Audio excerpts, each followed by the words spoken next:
Halo adik-adik, jumpa lagi di channel Five and Chemistry. Di video kali ini saya akan menjelaskan kepada kalian bagaimana cara menentukan yang mana zat yang merupakan asam dan yang mana zat yang merupakan basa dari suatu reaksi asam basa berdasarkan teori asam basa Lewis. Nah, di video kemarin kan yang saya upload itu adalah tentang teori asam basa Bronsted-Lowry ya. Tepatnya bagaimana cara menentukan yang mana pasangan asam basa konjugasi dari suatu reaksi asam basanya. Nah, jadi di sini khusus untuk yang Lewis. Oke. Nah, jadi bagaimana caranya? Apa-apa saja yang harus kita perhatikan dalam menentukan mana asam dan basa dalam teori asam basa Lewis ini? Untuk itu pastikan kalian mengikuti dari awal sampai akhir. Oke, langsung saja saya mulai. Ini adalah definisi. Jadi penting sekali ya untuk tahu atau paham definisi itu ya sebelum kita mulai ke yang lain-lainnya. Nah, menurut si Lewis, asam yaitu adalah zat yang menerima pasangan elektron atau akseptor ya. Sedangkan basa adalah zat yang memberi pasangan elektron. Nah, jika dikatakan memberi pasangan elektron, berarti juga bisa dipastikan bahwa syarat untuk menjadi basa Lewis adalah harus punya pasangan elektron dong. Ya, pasangan elektron bebas. Ya, jika tidak ada bagaimana memberi? Ya, jadi sebenarnya itu salah satu kuncinya. Jadi kalau ada kita ketemu senyawanya yang di dalam senyawa itu ada atom pusatnya yang punya pasangan elektron bebas, nah itu besar kemungkinan dia akan menjadi basa Lewis. Oke, kita coba dulu deh memahami reaksi yang di bawah ini ya. Ini adalah reaksi antara H+ dengan NH3 yang menghasilkan NH4+. Oke. Kita tahu hidrogen itu golongan 1 ya, 1A berarti kan elektronnya 1. Kalau 1 itu dilepas kan dia menjadi H+ ya. Berarti H+ itu tidak memiliki elektron lagi. Nah, itu satu ya, poin penting ya. Lalu NH3 kita ingat ya, N itu golongan 5, 3 yang single berikatan dengan H ini 3-3-nya. Lalu N itu masih punya sepasang elektron bebas ini. Nah, jadi untuk yang gambar-gambar Lewis begini itu kan kelas 10 ya. Jadi mudah-mudahan masih ingat. Oke, lalu sepasang elektron bebas ini akan menyerang ke sini. Ya, menjadi jembatan lah ya, menjadi pengikat atau penghubung antara NH3 dengan H+. Jadilah seperti ini. NH4+. Nah, ini dia nih pasangan elektron bebas si N tadi. Nah, konsep ini sebenarnya adalah konsep kovalen koordinasi ya yang kalian sudah pelajari di kelas 10 tentang materi ikatan kimia. Jadi N menyumbangkan sepasang elektron bebasnya kepada H+ untuk dipakai secara bersama. Oke, kalau kita kembali ke definisi, nah jadi kita cek dulu nih, kita analisis ya, mana yang asam, mana basa di antara kedua zat ini. Zat yang memberi pasangan elektron, kalau saya sih lebih enak yang mencari basa dulu. Nah, jadi kan sepasang elektron bebas ini kan milik si N ya, pada NH3. Maka inilah spesi atau zat yang memberi. Maka NH3 merupakan basa Lewis. Nah, sedangkan H+ seperti yang tadi saya katakan tidak punya pasangan elektron lagi, tidak punya elektron sama sekali kan karena melepas satu elektronnya.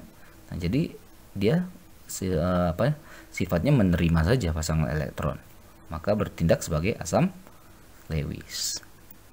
Jadi kurang lebih begitulah cara menentukan mana asam dan basa dari teori asam basa Lewis. Ya, setelah ini kita lanjut ke latihan soal ya. Nah, ini dia. Ini ada 6 ya, saya siapin. Mudah-mudahan setelah 6 ini kita bahas, video ini selesai, pemahaman kalian tentang asam basa Lewis itu sudah semakin baik. Oke? Tentukan asam dan basa Lewis dari reaksi-reaksi berikut. Oke, saya mulai dari sini. H+ tambah H2O menghasilkan H3O+. Oke, langkah pertama ya gambar dulu lah ya. Atau kita buat dulu Lewisnya ya. H2O ada 2 PeB dia ya, pasangan elektron bebas.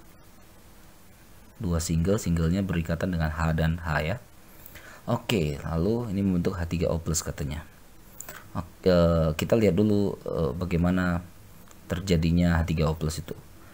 Nah, ini sepasang PeB, pasangan elektron dari O itu akan menyerang ke sini kan.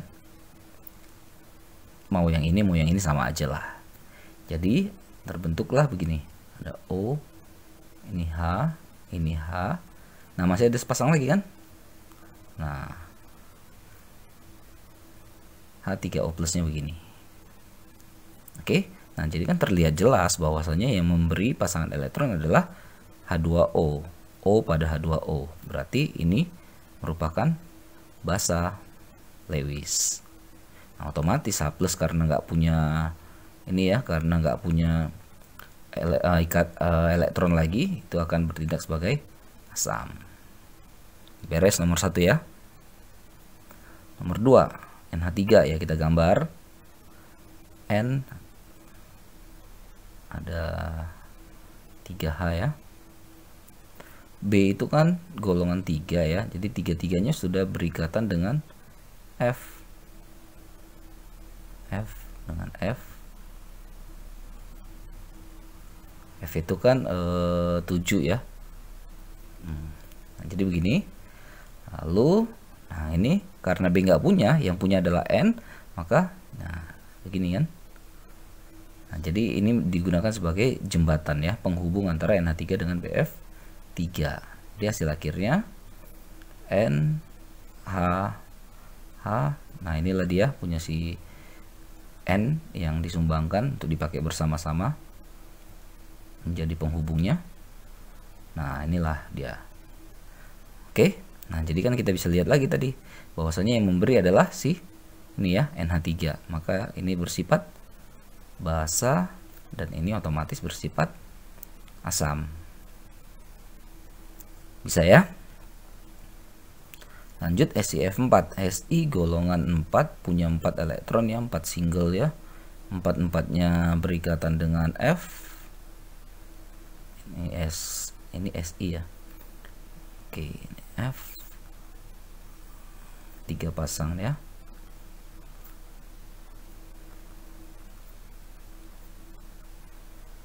Oke, berikatan katanya dengan F-.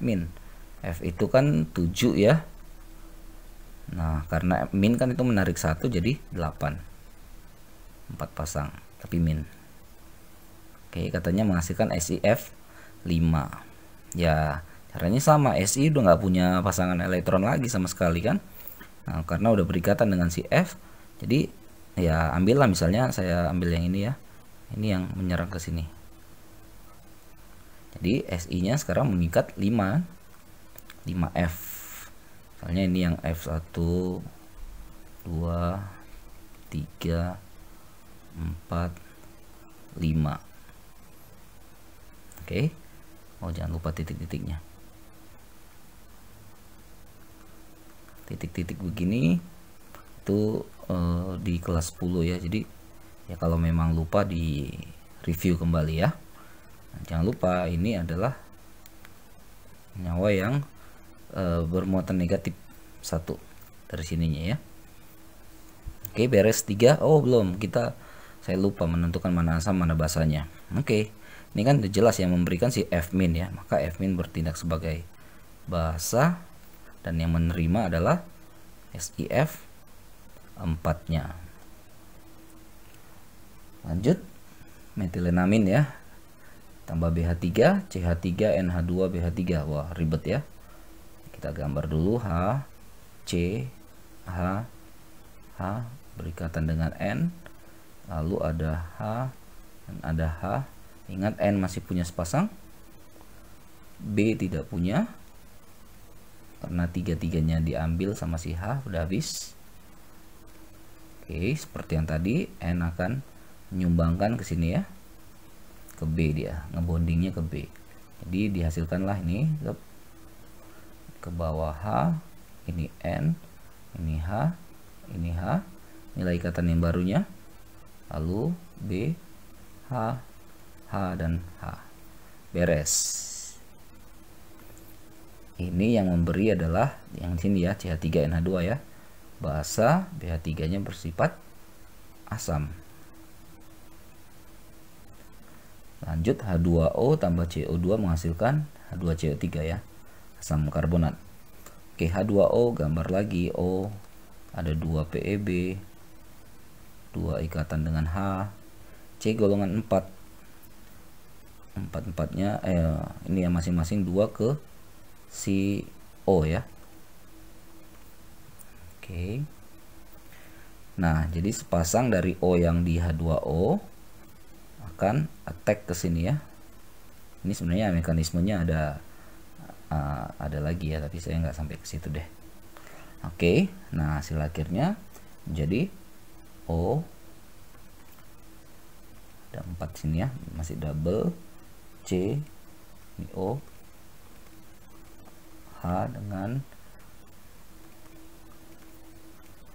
nah begini hasilnya. Jadi karena yang menyumbangkan adalah yang memberi adalah si O dari H2O yang di kiri ini, maka inilah yang bersifat basa. CO2 kan C-nya udah habis ya, 4 tangannya kan, 4 elektron tuh habis. Ini menjadi asam. Terakhir, Ag plus tambah amonia ya. Nah, ini senyawa kompleks Ag NH32+. Nah, Ag plus gambar kita tulis saja Ag plus tambah 2 NH3. Jadi ada 2 molekul NH3-nya ya. NH3 satunya gini ya. Nah, jadi ada 2 yang seperti ini maksudnya. Lalu nah, jadi masing-masing satu itu ya ke sini menyerang atau berikatan dengan si Ag plusnya. Jadi ada 2 ya. Buat misalnya di sini. Ini yang pertama NH3 pertama. Nah, ini berikatan dengan Ag. Lalu NH3 yang kedua berikatan juga dengan Ag, tutup, sorry ya rapi ya, susah nggak bisa. Nah, jadi plus, maka Ag plus ini kan yang menerima ya, maka dia bersifat asam. NH3 nya yang memberi pasangan elektron bersifat basa. Oke, selesai. Nah, jadi begitulah cara menentukan asam basa dari ini ya, dari asam basa Lewis ini, dari reaksi asam basa Lewis. Ya, mudah-mudahan setelah mempelajari video ini, nanti kalau ada contoh-contoh soal lain atau tugas-tugas soal lain yang berhubungan dengan asam basa Lewis, sudah bisa lah menentukan mana asam, mana basanya. Oke, maaf kalau ada salah-salah, kalau ada kekurangan. Buat kalian yang baru pertama main ke channel ini, jangan lupa klik tombol like, subscribe, dan juga nyalakan notifikasi supaya nanti kalau ada update video terbaru kalian bisa langsung dapat notifnya. Oh iya, buat kalian yang mau join ke grup Telegram juga ada di link deskripsi ya, buat bisa tanya-tanya lebih jauh lagi. Oke, jangan lupa update terus, cek terus video-video lainnya di channel 5N Chemistry. Bye bye.